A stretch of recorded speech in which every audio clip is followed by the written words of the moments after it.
Hello, boys and girls. Back for another reading. This is a delightful story entitled Papa Panov's Special Day. It's a story that's retold by Mig Holder and illustrated by Toni Morris. It's a retelling of Leo Tolstoy's story, Where Love Is, God Is. It's published by Lion Books in Oxford, England. A long time ago, almost too long to remember, and far away, almost too far to imagine, in a small Russian village there lived an old shoemaker. His name was Panov, but nobody called him Mr. Panov or even Shoemaker Panov. Wherever he went, he was known as Papa Panov because everybody loved him. Papa Panov was not very rich. All he owned in the world was one small room where he lived and slept and made shoes. But neither was he very poor. He had a bed, a stove, an oil lamp, and a great wicker chair. And he had enough money to buy bread and coffee and cabbage to make soup for his supper. So Papa Panov was quite happy. Most of the time. Most of the time his eyes would sparkle behind his little round spectacles as he waved a cheery greeting to people passing by. But on this particular day it was different.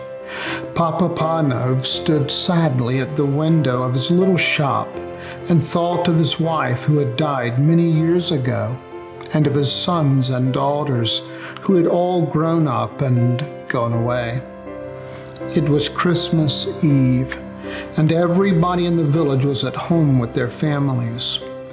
He looked up and down the street and saw windows bright with candles and lamps and Christmas trees. He heard laughter and the squeals of children playing games, and the faint smell of roasting meat crept through the cracks around the door of his tiny shop. "Dearie, dearie," said Papa Panov, pulling at his long gray mustache and shaking his head slowly from side to side. But there was no one to bring back the sparkle behind his little round spectacles. Papa Panov sighed a great sigh. Then he carefully lit the oil lamp, went to a high shelf, and lifted down an old brown book. He dusted some scraps of leather off the bench and turned up the lamp. He set a pot of coffee on the stove, sat down in the great wicker chair, and began to read. Now Papa Panov had never been to school, and he could not read very well. So as he went, he ran his finger along the lines, saying the words out loud. This was the story of Christmas. He read how a baby boy, Jesus, was born, not in a good warm house, but in a cowshed because there wasn't any room at the inn where his mother and father had asked to stay the night. "Dearie, dearie," said Papa Panov, pulling at his long mustache. "If they had come here, they could have slept on my good bed, and I would have covered the tiny boy with my patchwork quilt. I could have shared my bread and soup with them and played games with the little child and tickled his toes to make him laugh." Papa Panov got up and stoked the fire. It was becoming quite foggy outside, so he turned up the lamp. He poured himself a mug of coffee and went back to his book. He read how rich men journeyed across the desert to bring wonderful presents for the little boy Jesus, gold and sweet-smelling spices. "Dearie, dearie," sighed Papa Panov. "If Jesus came here, I wouldn't have anything to give him." And suddenly he smiled, and his eyes sparkled behind his little round spectacles. He got up from the great wicker chair and went over to a high shelf. He lifted down a dusty box tied with string. He opened the box and unwrapped a pair of tiny shoes. Papa Panov held one small shoe in each hand. They were the best he had ever made.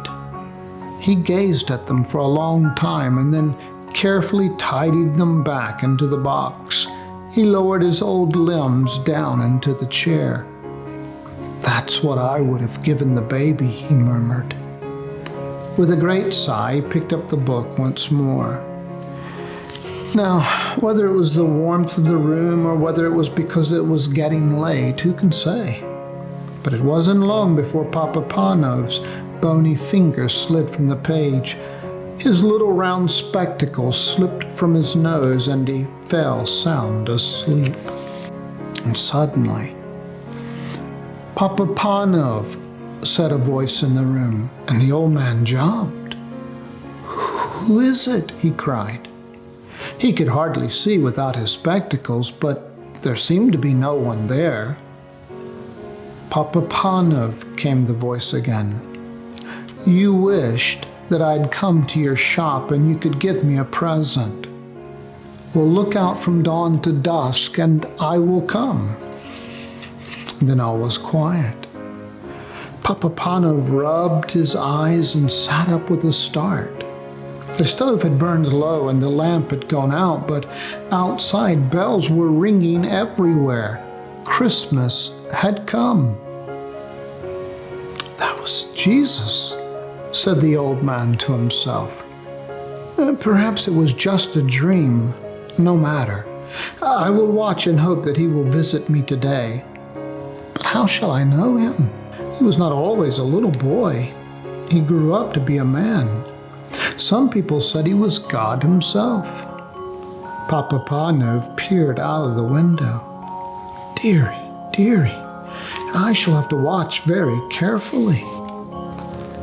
So Papa Panov stayed at the window until the first rays of sun crept up over the hill and twinkled on the snowy rooftops. At last, a figure came into view, trudging slowly up the long cobbled street. Papa Panov felt very excited. Perhaps this was Jesus. Then he stepped back, disappointed. It was only the old road sweeper who came each week with his barrow and broom. He was waiting for Jesus. He stepped away from the window, hoping the old fellow would pass by. But when he turned back, the road sweeper was right outside the little shop, rubbing his hands together and stamping his feet. Oh, he did look very cold. Papa Panov felt very sorry for him. Imagine having to work on Christmas Day. Papa Panov opened the door of his little shop and called out, "Hey, old chap." And the road sweeper looked around anxiously. People were often very rude to him because of his job, but Papa Panov was smiling in a friendly way. "How about a cup of coffee?" he called. "You look frozen to the bone." The road sweeper left his barrow at once. "Don't mind if I do," he said, shuffling into the tiny shop. "It's very kind of you, very kind." Papa Panov poured out a mug of coffee from the pot on the stove. "It's the least I can do," he said over his shoulder. "After all, it is Christmas." The old fellow sniffed. "Well, this is all the Christmas I'll get." As he warmed himself by the fire, thin drifts of steam rose from his damp clothes, making a sour smell in the room. Papa Panov returned to his place at the window and gazed up and down the street. Not in the way, am I?" asked the old road sweeper gruffly. "You expecting visitors?" Papa Panov shook his head. "No, well, sort of. I'm watching out for someone. Let me explain. Have you heard of Jesus?" he asked. "The one in the Christmas story," said the old man. "Yes, he's coming today," replied Papa Panov. The road sweeper looked at him, astonished. So Papa Panov told him about the voice he had heard in the night. And that's why I'm watching out for him, he finished at last. The road sweeper set down his mug and shook his head gloomily. Well, best of luck, he said, and thanks for the coffee. And for the first time, he smiled. Papa Panov stood in his doorway and waved as he collected his barrow and shambled off up the street. The winter sun was shining brightly and gave off a little warmth to melt the slippery ice on the cobblestones. People were beginning to stir, hurrying on their way to visit friends and family. "Merry Christmas, Papa Panov," they called, and the shoemaker nodded and smiled back, but he didn't stop to talk. He was waiting for someone else. He was just about to go inside and shut the door when something caught his eye. Stumbling along in the shadows close to the wall was a young woman carrying a baby. She was very thin. Her face was tired and her clothes were shabby. Papa Panov watched her for a moment. Suddenly he called out, "Hello, why don't you come in and warm yourself?" She looked startled and made as if to run away. But she saw the old shoemaker's eyes sparkling behind his little round spectacles. "You're very kind," she said.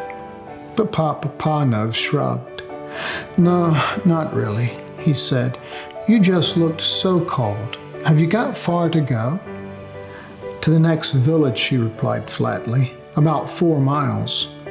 I used to lodge down at the mill, but I have no money left to pay the rent. So I must go and ask my cousin to take me in. I am quite alone, you see." "Will you come and share some bread and soup with me?" Papa Panov asked, but the woman shook her head proudly. "Oh, some milk for the child, then." The woman smiled, and Papa Panov stood aside for her to step into his shop. Inside, the woman stood shivering by the stove as Papa Panov warmed some milk and took the baby in his arms. The child chuckled and kicked his feet. "Dearie, dearie," he said, "the poor mite has no shoes." "I've none to give him," said the young woman bitterly. As Papa Panov sat feeding the little boy, a thought came into his mind. The tiny shoes he had made so long ago. He lifted them down from the shelf and tried them on the baby's feet. They fitted perfectly. The young woman was overjoyed. "How can I thank you enough?" she cried. But Papa Panov didn't hear. He was looking anxiously out of the window. Had Jesus come by while he was feeding the little boy? Something the matter?" asked the young woman kindly. "Have you heard of Jesus who was born at Christmas?" asked Papa Panov. "He's coming today." And he told her all about the dream, if it was a dream. She listened until he had finished. Then she patted his hand kindly. "Well, I hope your dream comes true. You deserve it for being so good to me and my baby." And with that, she went on her way. Papa Panov closed the door behind her. He boiled up a big dish of cabbage soup and took his place at the window once again. The hours ticked by. All sorts of people came along, children and old men, beggars and grannies, cheerful people and grumpy people. Papa Panov peered closely at everyone who passed. To some he gave a smile, to some a nod, and to the beggars a chunk of crusty bread. But Jesus did not come. He began to be afraid. Perhaps Jesus had come and he had not recognized him. Perhaps he had hurried past when Papa Panov had turned away for a second to poke the fire or make his soup. Dusk fell, and then the gray fog began creeping in again. The old shoemaker sadly lit his lamp and sat down wearily in the great wicker chair. He took down his book to read, but his heart was too heavy and his eyes too tired to make out the words on the page. It was only a dream after all. said Papa Panov to himself sadly. I wanted so much to believe that he would come. And 2 great tears welled up behind his spectacles and filled his eyes so that he could hardly see. At once it seemed as if there was someone in the room. Through his tears, Papa Panov seemed to see a long line of people passing through the little shop. The road sweeper was there, and the young woman with her baby, the grannies, the children, the beggars, all the people he had spoken to that day. And as they passed, they whispered one by one, "Didn't you see me? Didn't you see me, Papa Panov?"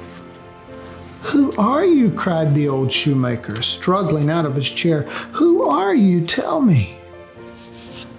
And at once there came the same voice as the night before, though where it came from Papa Panov could not have said. "I was hungry, and you gave me food. I was thirsty, and you gave me water. I was cold, and you took me in. All those people you have helped today, when you were helping them, it was the same as if you were helping me." Then everything was as quiet as before. The tears dried in the old man's eyes, and there was no one to be seen. "Dearie, dearie," said Papa Panov slowly, pulling at his long gray mustache. "So he came after all." The old shoemaker shook his head from side to side thoughtfully. Then he smiled the widest smile in the world, and the sparkle came back behind his little round spectacles. Well, I hope you've enjoyed the reading of this story by Leo Tolstoy through Mig Holder. But more importantly, it's the story of what Christ teaches us. That when we do it to the least of these, when we love the least of these in this world, we love Him. So let me encourage you, boys and girls, to learn to love those around you, and especially those who may be thought of as the least. Reach out to them and share the love of Christ. Well, God bless you, and Merry Christmas.